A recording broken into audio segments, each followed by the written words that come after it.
Over 2,500 years ago, a prince was born in ancient India. His name was Siddhartha Gautama. He lived in a palace. It was filled with luxury and happiness. Siddhartha's father was a king. He shielded Siddhartha from the harsh realities of the world. The prince grew up surrounded by opulence. He knew nothing of suffering. Siddhartha's encounters with suffering were profound. They shook him to his core. He had lived a sheltered life. Now he saw the truth of the world. The sight of an old man, bent with age, made him realize the impermanence of youth. A sick person, racked with pain, showed him the fragility of the body. The funeral procession brought home the reality of death. It awaited everyone. Amidst these grim sights, Siddhartha saw a wandering ascetic. The ascetic's serene demeanor offered a glimmer of hope. Could there be a way to overcome suffering? Siddhartha was determined to find out.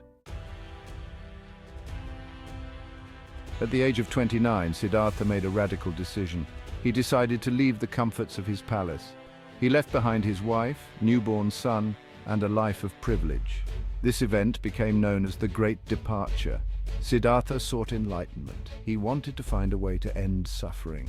He exchanged his princely robes for the simple clothes of an ascetic. He renounced his worldly possessions. His purpose was clear. Siddhartha was determined to find the truth about life and death. He knew that true happiness wasn't found in material possessions or sensual pleasures.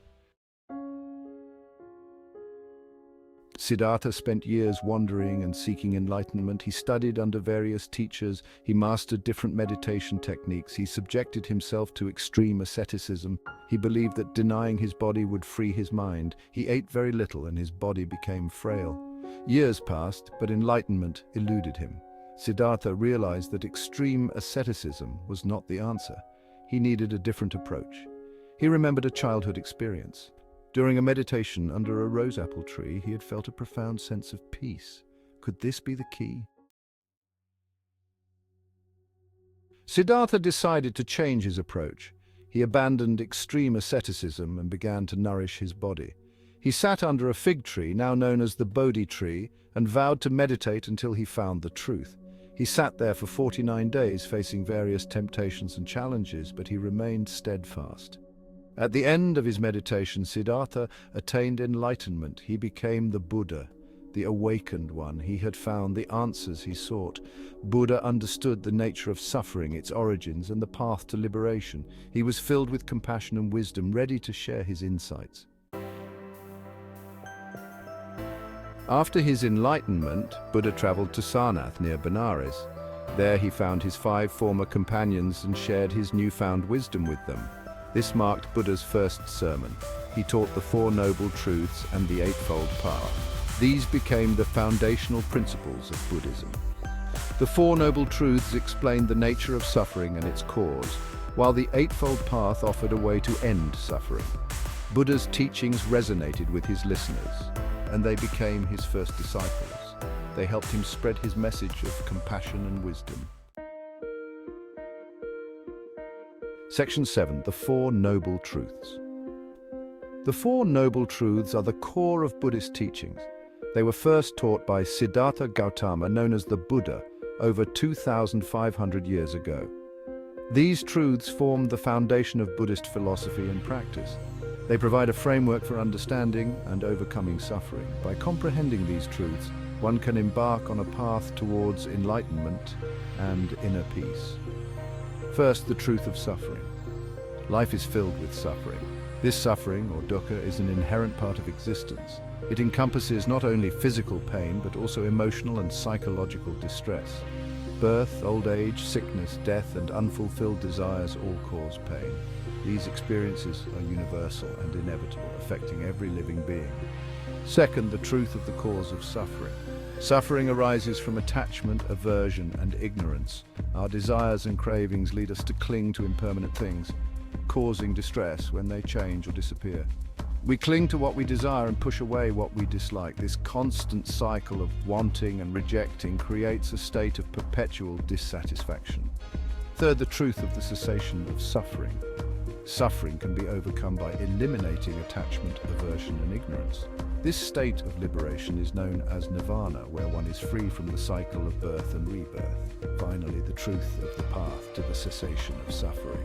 The Eightfold Path is the way to end suffering. It leads to liberation. This path consists of right understanding, right intention, right speech, right action, right livelihood, right effort, right mindfulness, and right concentration. By following this path, one can achieve a balanced and harmonious life, ultimately reaching enlightenment. Section 8. The Eightfold Path. The Eightfold Path is a practical guide to end suffering. It is a core teaching in Buddhism, offering a comprehensive framework for living a life that leads to enlightenment and liberation from the cycle of rebirth. It consists of 8 interconnected elements that cultivate wisdom, ethical conduct, and mental discipline. These elements are not meant to be followed in a linear sequence, but are to be developed simultaneously as they support and reinforce each other. First, right understanding. Understanding the Four Noble Truths and the nature of reality. This involves seeing things as they truly are, not as we wish them to be, and recognizing the impermanent and interdependent nature of all phenomena. Second, right thought. Cultivating thoughts of kindness, compassion, and non-attachment. This means letting go of desires and ill will and fostering a mindset that is free from greed, hatred, and delusion. Third, right speech. Speaking truthfully, kindly, and avoiding harmful speech. This includes refraining from lying, gossiping, and using harsh words, and instead communicating in a way that promotes harmony and understanding. Fourth, right action, acting ethically, refraining from harming others. This involves following moral precepts such as not killing, stealing, or engaging in sexual misconduct, and instead performing actions that are beneficial to oneself and others. Fifth, right livelihood. Earning a living in a way that doesn't harm others. This means choosing a profession that is ethical and does not cause suffering, such as avoiding jobs that involve killing, exploiting, or deceiving others. Sixth, right effort. Cultivating positive states of mind and abandoning negative ones. This requires making a continuous and diligent effort to develop wholesome qualities like generosity, patience, and wisdom, while letting go of unwholesome qualities like anger, jealousy, and ignorance. Seventh, right mindfulness. Paying attention to the present moment without judgment. This involves being fully aware of one's thoughts, feelings, and actions in each moment, and observing them with a clear and unbiased mind. Eighth, right concentration. Developing focus and mental clarity through meditation. This means training the mind to achieve deep states of concentration and tranquility, which can lead to profound insights and a deeper understanding of the nature of reality. Section 9. The Spread of Buddhism. Buddha's teachings spread rapidly throughout India and beyond. People from all walks of life were drawn to his message of compassion, wisdom, and liberation. Emperor Ashoka, a powerful ruler, embraced Buddhism. He helped spread the teachings far and wide, sending missionaries to different parts of Asia. Buddhism spread along trade routes carried by merchants and travelers. It reached Sri Lanka, Southeast Asia, China, Korea, Japan, and Tibet. Over the centuries, Buddhism evolved into different schools and traditions. However, the core teachings of the Four Noble Truths and the Eightfold Path remained central. Section 10. Buddha's enduring legacy. Gautama Buddha passed away over 2,500 years ago. His departure marked the end of an era, but it also signified the beginning of a timeless legacy that would transcend generations and geographical boundaries. However, his teachings continue to inspire millions around the world. His message is timeless, resonating with people from all walks of life, regardless of their cultural or religious backgrounds. The principles he taught are as relevant today as they were in ancient times. Buddhism offers a path to inner peace, compassion, and wisdom. It encourages us to look within ourselves to find the answers to life's most profound questions. The practice of meditation, a cornerstone of Buddhist teachings, helps individuals achieve a state of tranquility and insight. It teaches us to live ethically and to cultivate mindfulness in our daily lives. By being present in each moment, we can better understand our thoughts and emotions, leading to a more balanced and fulfilling life. The ethical guidelines provided by Buddhism serve as a moral compass, guiding us towards actions that promote harmony and well-being. In a world often filled with stress and uncertainty, where the pace of life can be overwhelming, Buddha's teachings provide solace and guidance. They offer a refuge from the chaos, a way to navigate the complexities of modern life with grace and equanimity. Buddha's teachings provide solace and guidance. They remind us that true happiness comes from within, not from external possessions or achievements. This inner peace is accessible to everyone, regardless of their circumstances.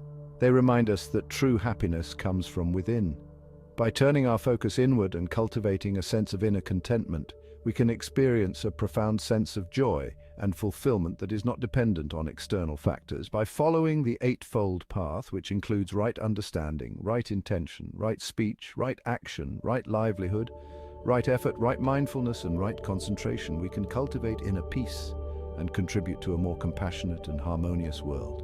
We can cultivate inner peace and contribute to a more compassionate and harmonious world.